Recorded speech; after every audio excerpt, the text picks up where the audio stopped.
మొత్తానికి ఒక క్లారిటీ వచ్చిందండి. దొబ్బింది, మొత్తం దొబ్బింది. ఇప్పటి వరకు చిన్న డౌట్ ఉండేది, ఎవరికైనా చూపించండి రా బాబు, ఆయన ఎవరికైనా పట్టించుకోండి రా ఆయన, కనీసం ఎవరికైనా ఆ గులకరాయి తగిలినప్పుడు ఏదో తేడా కొడుతుంది ఆయన మాటల్లో, ఆయన చేతల్లో, ఏది పడితే అది మాట్లాడేస్తున్నారు అని డౌట్ ఉండేది. కానీ ఇప్పుడు కన్ఫర్మ్, ఈరోజు తాడేపల్లి ప్యాలెస్లో పెట్టినటువంటి ప్రెస్ మీట్తో మొత్తం అయిపోయింది, క్లారిటీ వచ్చేసింది. ఆంధ్రప్రదేశ్ ప్రజలకే కాదు, దేశంలో ఉండేటువంటి ప్రతి ఒక్కళ్ళు కూడా ఆయన ఏంది ఏది పడితే అది మాట్లాడుతున్నాడు, ఏం మాట్లాడుతున్నాడో తెలుస్తుందా? అరే బాబు ఆయన ఏం రాసిచ్చారు, ఏదో సినిమాలో గుర్తుంటుందో లేదో మీకు, ఒకటి రాసిస్తారు ధృవ సినిమాలో అనుకుంటా, వాళ్ళ తండ్రికి ఒక స్క్రిప్ట్ రాసిస్తాడు స్టేజ్ మీద మాట్లాడమని, ఆ పేపర్ మారిపోతే ఏదేదో జరిగిపోయింది అంటారు చూసారా, అలాంటిది ఏమన్నా జరిగిపోయిందేమో అనిపించింది.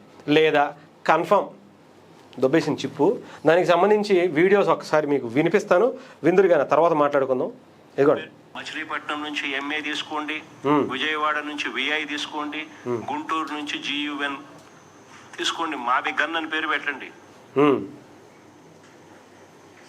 మాగి గన్ అంట, మాగి గన్, విజయవాడ గుంటూరు మావి గన్ అంట. మచిలీపట్నం ఇల్లో ఎమ్ అంట, వీలో విజయవాడ అంట, గన్నలో గుంటూరు అంట. అంటే జగన్లో జగన్ ఉంది కదా, అందుకని మావి గన్ అని చెప్పి పెట్టాలట ఆయన. ఈయన్ని ఎక్కడ పట్టుకొచ్చారండి నాకు అర్థం కాదు. ఈయన్ని నాకు అర్థం అసలు ఈయన సీఎం ఎలా చేశారు అంట.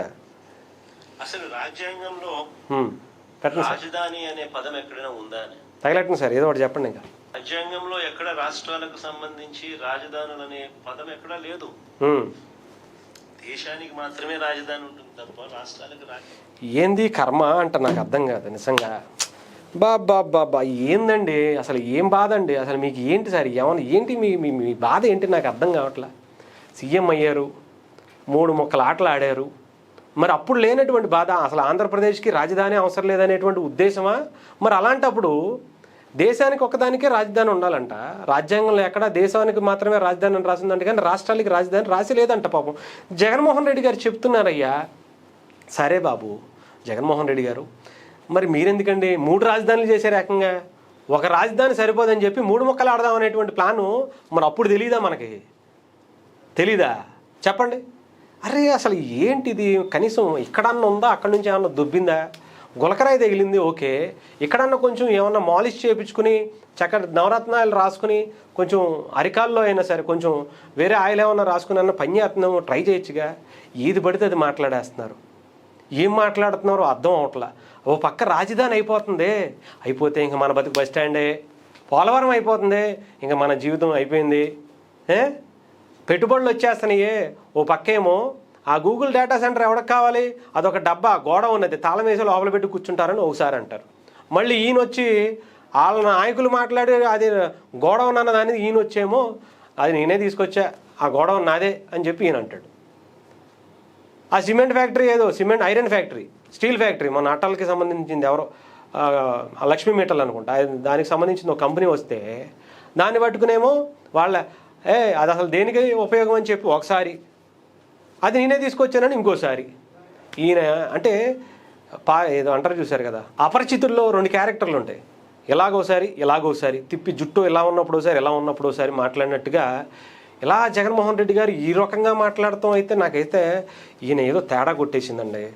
డెఫినెట్గా చెప్తున్నాను కదా, ఎవరికైనా చూపించండి అయ్యా, ఎవరికైనా కనీసం ఆయన ఆ స్క్రిప్ట్ ఏమన్నా మార్చేసారేమో, ఆ పేపర్ ఏమన్నా మార్చేసారేమో చూడండి అయ్యా. జగన్మోహన్ రెడ్డి గారు అంటే వాళ్ళ నాన్నగారు రాజకీయాన్ని చూసి ఆయన సీఎంగా చేశారు, ఏదో ఈయన ఉద్ధరిస్తారు, రేపటికి ఆయన లెగసీని తీసుకెళ్తాడు అనుకుంటే ఇలా చేసేస్తే ఎలా చెప్పండి. ఒక పక్క ఏమో ఎంపీలు పార్లమెంటు వేదికగా అమరావతిని వ్యతిరేకించి, ఆంధ్రప్రదేశ్కి రాజధానినే వ్యతిరేకించి బయటకు వచ్చేశారు.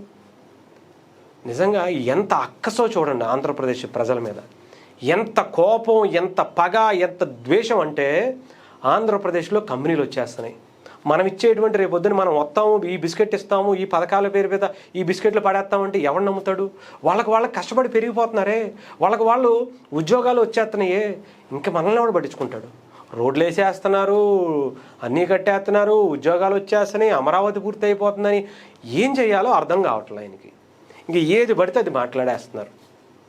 ఇంకొకటి ఇంకా నిజంగా చెప్పాలంటే టుడే ఆఫ్ ద జోక్ అంటారు కదా, నాకు తెలిసి ఈ దశాబ్దానికి జగన్మోహన్ రెడ్డి గారి జీవితానికి పెద్ద జోక్ ఏంటంటే ఆయన ఈరోజు పెట్టినటువంటి ఆ ప్రెస్ మీటే.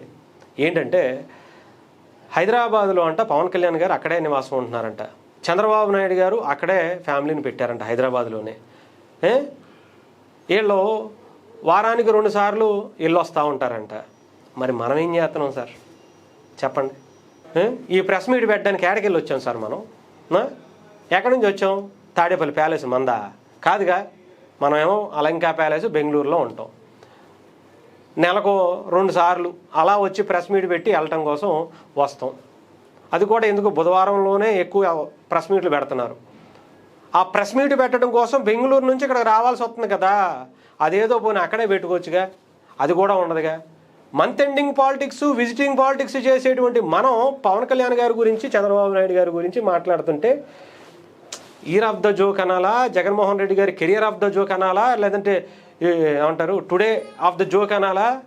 నాకైతే నిజంగా అర్థం అవట్లా. ఈయన గురించి చెప్తున్నాడా, పక్కోడి గురించి చెప్తున్నాడా? ఈయనకేమో హైదరాబాద్లో ప్యాలెస్ ఉంటుంది, బెంగళూరులో ప్యాలెస్ ఉంటుంది, తాడేపల్లిలో ప్యాలెస్ ఉంటుంది, రుషికొండలో ప్యాలెస్ కట్టుకున్నారు పాపం జనాల సొమ్ముతోనే. అది కూడా జన సొమ్మేలేయండి. ఇది మాత్రం అఫీషియల్గా జన సొమ్మే అనుకోండి. కట్టుకున్నటువంటి మీరు అందరూ కట్టుకోవాలంటే అవదు కదా సార్.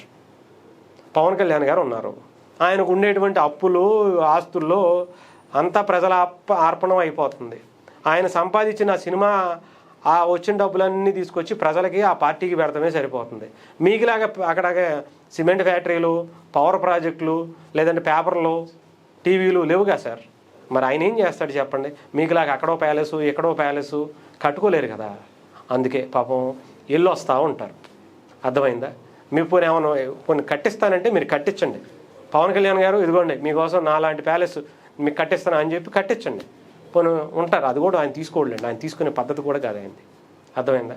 ఇంకా చంద్రబాబు నాయుడు గారు అంటారా, ఎప్పటి నుంచో హైదరాబాద్లో ఇప్పుడు మీ చెల్లెలు గారు ఉన్నారు చూసారా, ఆవిడ హైదరాబాద్ నుంచే రాజకీయాలు చేస్తున్నారు. అర్థమైందా? మీలో మీ మంత్రులు కావచ్చు, మీ ఎమ్మెల్యేలు కాబట్టి సగానికి సగం మంది ఇప్పటికీ హైదరాబాద్లోనే బిజినెస్లు చేసుకుంటూ కొంతమంది ఫ్యామిలీస్ ఇక్కడి నుంచే నడుపుతున్నారు. ఎంపీలు కూడా గతంలో మీ దగ్గర ఉన్నటువంటి ఎంపీలు కానీ ఇప్పుడు ఉన్నటువంటి వ్యక్తులు కానీ బెంగళూరులోనో చెన్నైలోనో ఉంటున్నారు తప్ప ఎవరూ ఆంధ్రప్రదేశ్లో ఉండట్లేదు సార్. ఆంధ్రప్రదేశ్ విభజన జరిగి 10 ఏళ్ళే సార్ అయింది, ఇది 12వ సంవత్సరం.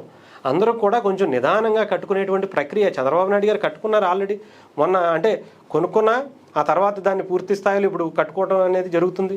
కొంచెం టైం పడుతుంది. మీకులాగా కొన్ని వేల కోట్లు లేవుగా సార్ అందరి దగ్గర.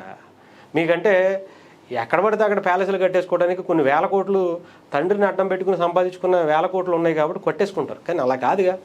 అందుకనే చెప్తున్నా, ఇయర్ ఆఫ్ ద జోకులు కాదు. ఇలా మీరు ఏం చెప్పాలో అర్థం కావట్లేదు సార్ జగన్మోహన్ రెడ్డి గారు. ఎవరికైనా చూపించుకోండి సార్, ఎందుకు వచ్చింది చెప్పండి, ఎవరికైనా చూపించుకోండి. కొంతమంది అయితే మరీ దారుణంగా చిప్పు దొబ్బింది అంటున్నారు సార్. బాధగా ఉంది సార్ మిమ్మల్ని చూస్తుంటే, చాలా బాధ వేస్తుంది. రాజశేఖర రెడ్డి గారి పేరు అలా కొంచెం ముందు తీసుకెళ్తారంటే ఇలా చిప్పు దొబ్బింది, గులకరాయి తగిలింది, కామెడీ, జోకర్లు అనేటువంటి మాటలు అనిపిస్తూ ఉంటే ఏమనాలో అర్థం కావట్లేదు సార్.